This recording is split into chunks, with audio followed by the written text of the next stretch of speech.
আসসালামু আলাইকুম ওমান প্রবাসী ভাই বোনেরা। ওমান প্রবাসীদের জন্য দারুণ একটি সুখবর।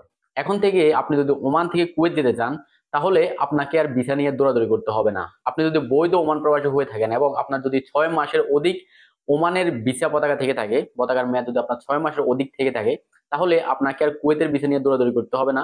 আপনি সোজা বিমান টিকিট কেটে ওখানে ল্যান্ড করলে, কুয়েতের এয়ারপোর্টে ল্যান্ড করলে, সেখান থেকে আপনি অন অ্যারাইভাল ভিসা নিয়ে আপনি কুয়েতে প্রবেশ করতে পারবেন। এটা রিসেন্টলি ঘোষণা করা হয়েছে কুয়েতের পক্ষ থেকে এবং নিঃসন্দেহে খুব একটি বড় ধরনের উদ্যোগ প্রবাসীদের জন্য, শুধুমাত্র ওমান প্রবাসীদের না, জিসিসি ভুক্ত যে দেশগুলো আছে সবগুলো দেশের নাগরিক, প্রবাসীদের জন্যই এই নিয়মটা করা হয়েছে। অর্থাৎ আমরা যারা বিভিন্ন দেশে কর্মরত আছি, সৌদি, দুবাই, তারপরে বাহরাইন বা ওমান বা কাতার, বিভিন্ন দেশে কর্মরত আছে, তারা চাইলে এখন শুধুমাত্র টিকিট কেটে কুয়েত এয়ারপোর্টে চলে যাব এবং সেখান থেকে অন অ্যারাইভাল ভিসা নিয়ে আমরা কুয়েতে প্রবেশ করতে পারবো 90 দিনের জন্য। কোনো ধরনের ঝামেলা নেই, কোনো ধরনের পূর্বে ভিসা রেডি করে রাখতে হবে না, ভিসার জন্য আবেদন করে রাখতে হবে না, কোনো কিছু করতে হবে না। দুই ভাবে আপনি ভিসা পাবেন। এক হচ্ছে, যদি আপনি পূর্বে ভিসা আবেদন করে রাখেন, অনলাইনের মাধ্যমে ভিসা নিয়ে রাখেন, তাহলে সেটা আপনার জন্য বেটার। এয়ারপোর্টে গেলে আপনি ঝামেলা মুক্ত ভাবে আপনি প্রবেশ করতে পারবেন কুয়েতে। আর যদি আপনি সেটা করতে না চান, যদি চান যে আমি অনারেবল ভিসা নিব, আমি এয়ারপোর্টে নেমে তারপরে ওখান থেকে সরাসরি ভিসা নিব, তাহলে আপনি সেখান থেকেও ভিসা নিতে পারবেন। সেক্ষেত্রে আপনি 90 দিনের জন্য ভিসা পাবেন। তো বাংলাদেশি প্রবাসী থেকে শুরু করে বিভিন্ন দেশের প্রবাসী যারা আছে, সবার জন্য এটা নিঃসন্দেহে বড় ধরনের একটি সুখবর।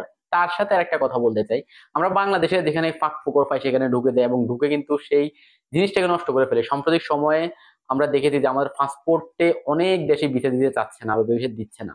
তো এই যে কুয়েত এই সুযোগটা দিল বর্তমানে সকল প্রবাসীদের জন্য, শুধুমাত্র কোনো নির্দিষ্ট দেশের জন্য নয়, সকল দেশের নাগরিকদের জন্য, সকল দেশের নাগরিক যারা প্রবাসী আছে কর্মরত জিসিসি ভুক্ত দেশগুলোতে, সবার জন্য কিন্তু এই সেম সুযোগ সুবিধাটা দেওয়া হয়েছে। এর মধ্যে আমরাও পড়েছি। তো এখন বিভিন্ন দেশ থেকে হয়তো, যেহেতু কুয়েতের ভিসা দীর্ঘদিন যাবত দামটাও বেশি, খুব কম মানুষই যাচ্ছে কুয়েতে, বেশিরভাগ মানুষ এখন সৌদি আরবের দিকে যাচ্ছে।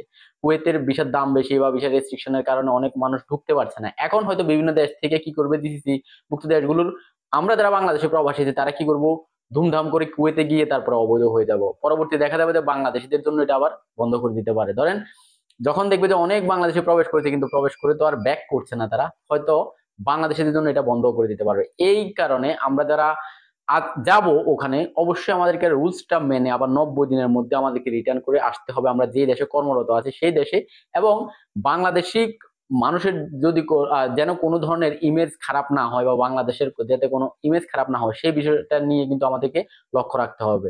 শুধুমাত্র গেলে হবে না, গিয়ে থেকে গেলে বা অবৈধ হয়ে গেলে হবে না। আপনি যাবেন, ঘুরবেন ফিরবেন এবং বা ব্যবসায়িক কোনো কাজ যদি থাকে জায়গা দেখে আসবেন, তারপরে আবার 90 দিনের মধ্যে আপনাকে চলে আসতে হবে। পরবর্তীতে আপনি অন্যান্য প্রসেসিং এর মাধ্যমে যদি আপনি কুয়েতে যেতে চান সেটা যেতে পারবেন। তবে যে সুযোগটা দিয়েছে সেটার অপব্যবহার ব্যবহার যেন আমরা কোনো প্রবাসী না করি। এ হচ্ছে বিষয় আর কি। তো সবাই ভালো থাকবেন, সুস্থ থাকবেন, সবাইকে আসসালামু আলাইকুম।